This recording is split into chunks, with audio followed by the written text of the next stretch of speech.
from Hollywood, I'm Martin Grove, welcoming you to our Screendollars podcast, Boxoffice Autopsy.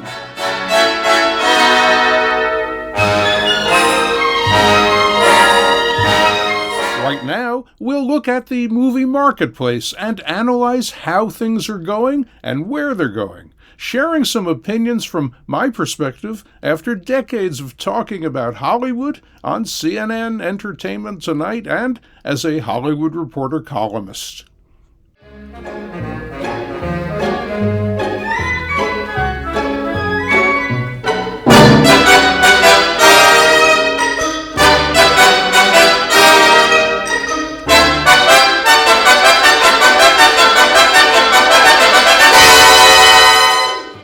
Hollywood wasted another weekend, holding back on wide openings until that Goldilocks moment arrives with no tentpole competition or pandemic fears. That left Warner Brothers and DC's The Batman an open track in weekend 3 to hold on to first place with $36.8 million off only 45%. Brings its domestic cum to just over $300 million, comparing well with third weekend cums for pre-pandemic episodes like The Dark Knight, nearly $394 million in August 2008. The Dark Knight Rises, about $354 million in August of 2012. Batman vs. Superman Dawn of Justice, almost $297 million in April 2016, and Justice League, just over $197 million in December of 2017. After 3 weeks, the Batman's also done just over $598 million internationally. That brings the worldwide cum to just over $898 million. The Batman's much-anticipated China debut ran into unexpected problems this weekend as about a third of China's theaters closed due to recent COVID outbreaks. That sizable closure was expected to cut ticket sales for the film by up to 2/3. Throughout the pandemic, China's been the top global film market, so this is definitely not good news for Warner Brothers and DC. Despite the Batman's strength, it's clear there is room in the marketplace for films targeted to other demos. This weekend hammers home that point with an overperforming opening for Crunchyroll and Toho Animation's PG-13 action fantasy Jujutsu Kaisen 0, which placed second with $17.7 million at a very wide 2,286 theaters. Exhibs were projecting just $4 to $5 million. Clearly, there's an underserved audience for Japanese anime, and they responded impressively without Omicron fears. Also, it helps to have a 100% critics score on Rotten Tomatoes and a 98% audience score that tells us word of mouth will be favorable. Other specialty launches this weekend weren't as fortunate. Exhibs thought A24 and Bronze R-rated horror thriller X, starring Jenny Ortega, and Sony and Raimi Productions R-rated supernatural thriller Uma, starring Sandra Oh, would be neck and neck with $3 to $4 million. They were right about X, which opened fourth to $4.4 million. Uma, however, struck out with just $915,000, placing 11th. X is 96% fresh with critics on RT, but its audience score of 78% doesn't suggest great word of mouth. Critics hated Uma with 29% on RT, while audiences were a dismal 55%. Focus Features and Film Nation's R-rated crime drama The Outfit, starring Mark Rylance, underperformed, opening 8th to just $1.5 million. Exhibitors figured a mediocre $2 to $3 million. We can't blame the critics, who were 91% fresh on Rotten Tomatoes. With an audience score of 94%, word of mouth should be good, but not enough people have seen Outfit for it to matter. Next week will finally bring some studio product to inject new life in the marketplace, starting with Paramount's PG-13 action-adventure The Lost City, starring Sandra Bullock, Channing Tatum, Daniel Radcliffe, and Brad Pitt. Exhibs are thinking 20 million plus, but Hollywood handicappers are higher with 20 to 30 million. April 1st will bring Sony and Marvel's PG-13 action-adventure Morbius, starring Jared Leto. Exhibs are projecting 40 million plus, and the tracking suggests a very healthy plus. April 8th will bring Paramount and Original Films PG animated and live-action adventure Sonic the Hedgehog 2, starring Jim Carrey. Exhibs are looking for 40 million plus. Also speeding into theaters April 8th, Universal and Bay Films' R-rated action crime drama Ambulance from Transformers director Michael Bay, starring Jake Gyllenhaal and Yahya Abdul-Mateen II. Exhibs are figuring 15 million plus. This sudden surge of top-shelf product should liven things up at the box office, just as moviegoers are forgetting about the Oscars. After a seemingly endless awards season leading to March 27th's Oscar telecast, getting back to the realities of movies audiences actually will pay money to see should make for a happy spring. As for the awards contenders, let's turn on our Oscar Outlook spotlight. Saturday night brought an upset victory for the Apple TV Plus drama Coda at the 33rd Annual Producers Guild Awards. Netflix's The Power of the Dog had emerged earlier this season as the front-runner in Oscar's Best Picture race, after scoring wins from BAFTA and the Critics' Choice Awards, plus a DGA win for director Jane Campion. Winning the PGA is typically a big help with Oscar, as there's a close correlation between how these groups vote.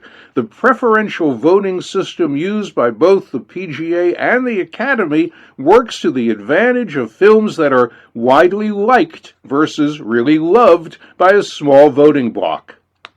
In the past 32 years, the PGA winner has matched with Oscar's Best Picture winner 22 times. In just the past 13 years, only 3 films have won the PGA and not wound up winning the Academy's Best Picture award. Those exceptions were The Big Short in 2016, La La Land in 2017, and 1917 in 2020.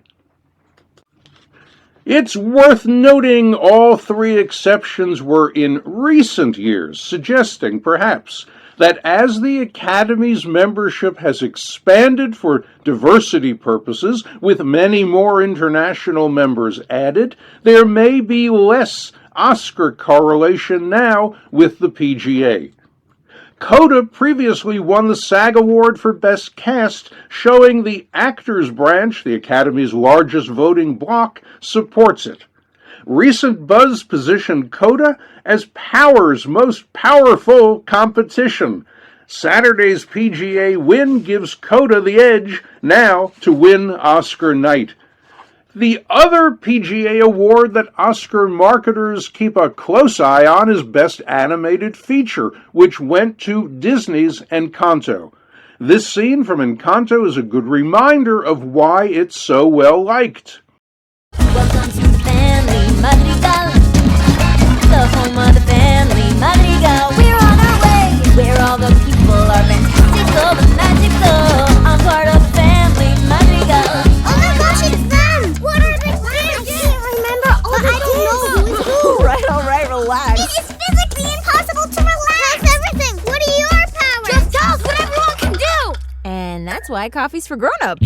Might be a Peppa, her mood affects the weather. When she's unhappy, well, the temperature gets weird. Might be a Bruno. We don't talk about Bruno. They say he saw the future.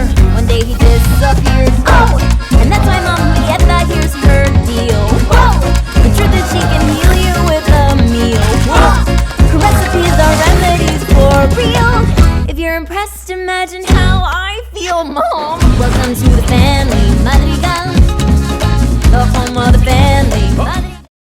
With a BAFTA win also in hand, Encanto's now the most likely film to take home the animated feature Oscar. On the acting front, it's looking like Oscar will echo what other races have been delivering in recent weeks. In the lead actress race, it's looking like Jessica Chastain for Searchlight Pictures' The Eyes of Tammy Faye. Here's a quick update on what's working for Tammy. Tammy Faye Baker is gonna sing her gospel all around the world. We are gonna spread his word. When we were shooting, I got to go into the recording booth, and I knew, like, when singing that, I want to do whatever I can to mimic everything Tammy did. So it's a very different way of singing. Don't give up, you're on the brink of the... Tammy was always at an 11. She was never at like a 2, or I'm gonna like dip my toe into this song. She always like started out like, I'm here, you know, like she was a full-on belter. People don't give up, you're on the brink of a miracle. Jessica is an amazing singer and does unbelievable singing in the movie, but also just the mannerisms. She's giving a performance that's very funny at times and incredibly vulnerable. Okay! Jesus keeps a taking me higher and higher. She embodies the music with real meaning. She's really singing it. That's hard to do.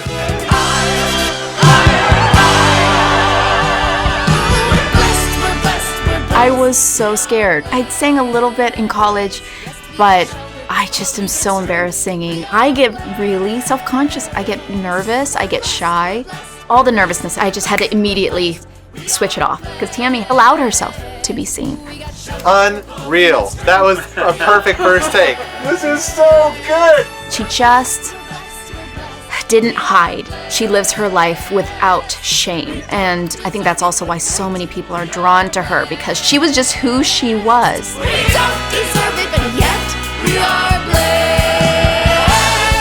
We don't deserve it, but yet we are blessed. Amen. Amen! Wow! Jessica Chastain's Best Actress wins thus far include the Critics' Choice and SAG Awards. On the lead actor front, the buzz is all about Will Smith for Warner Brothers' King Richard. Here's a quick scene that explains why. Your crew in the front. Party. Everybody's gonna want to come to my house. Oh, you just gonna be the crazy lady on the block. Oh, I want to be the coolest person on the block. That one has a tennis court. Oh, that's the one then. That's the one. You gonna have any one of these houses you want. Beverly Hills, Hollywood Hills, any of these old hills. Because you got a plan and you're gonna stick to it. As a little boy, my mom used to say, son, the most strongest, the most powerful, the most dangerous creature on this whole earth. It's a woman who know how to think. Ain't nothing she can't do. Y'all know how to think? Yes, Daddy. Now these peoples we about to go see, you gonna show them how dangerous you are? Yes, Daddy. Let me see your dangerous face. That's your dangerous face. There you go. That's your dangerous face. That's okay. Don't do that for the people. Thus far, Will Smith's Best Actor wins include the BAFTA, Critics' Choice, and SAG Awards. Next week on Box Office Autopsy, we'll take a last look at this year's Oscar race, which finally wraps up later that day, and we'll see if Paramount's The Lost City open to expectations. So please join us again then, and thanks very much for listening today.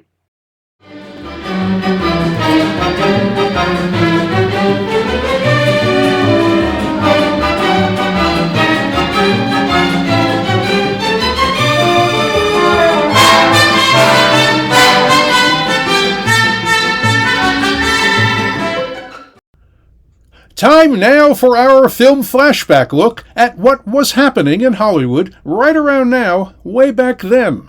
Let's set today's time travel dial for March 23rd, 1998. Oscar ratings have been sinking ever since 57 million viewers watched Titanic win Best Picture March 23, 1998. That telecast was, is, and likely will always be Oscar's top-rated show, unlike last year when just 10.4 million viewers tuned in. Titanic took home 11 Oscars, tying with 1959's Ben-Hur remake for the most Oscar wins ever. The Lord of the Rings: The Return of the King joined the club in 2004. Titanic was made by 20th Century Fox, which distributed it internationally. Paramount helped Fox manage the film's $200 million budget by paying $65 million for U.S. distribution rights. With reissues, Titanic's grossed $2.2 billion worldwide. In 1998, the Academy only had 5 Best Picture nominees. Unlike today, with 10 nominees, the field was small enough then for people to see all the contenders. Academy members had a very different mindset then about what kind of films to celebrate. They didn't think twice about nominating worthy mainstream films for Best Picture. Titanic's 4 competitors had also been embraced by U.S. moviegoers, unlike today's mix of mostly smaller films with modest ticket sales, or none at all because they streamed exclusively. Those super Oscar ratings were driven by fans rooting for Titanic, while others cheered for As Good as It Gets, Jack Nicholson and Helen Hunt in a romantic comedy drama that did $148.5 million. The Full Monty, Robert Carlyle and Mark Addy in a British comedy drama that expanded after Specialized success and did $46 million. Good Will Hunting, Matt Damon and Ben Affleck in a romantic drama that did $138.4 million. And L.A. Confidential, Kevin Spacey and Russell Crowe in a crime mystery that did $64.6 million. Titanic was the first Best Picture winner without a screenwriting nomination since The Sound of Music in 1966. With 14 noms, it was the most Oscar-nominated film with no acting wins. Kate Winslet lost to Helen Hunt for As Good, and Leonardo DiCaprio wasn't nominated for Best Actor. Jack Nicholson won for As Good. Titanic's 14 noms tied the record set by Best Picture winner All About Eve in 1951. La La Land matched them in 2017, but didn't also win Best Picture, famously losing to Moonlight after a misreading of who won. Good Will and Confidential were strong competitors, each with 9 noms. In the end, what mattered most was writer, director, producer, editor James Cameron's vision from the very beginning, when he pitched his project to Fox by calling it Romeo and Juliet on the Titanic.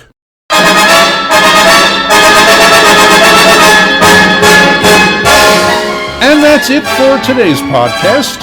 Thanks for listening. We'll be back with another Box Office Autopsy next week. In Hollywood for Screendollars, I'm Martin Grove.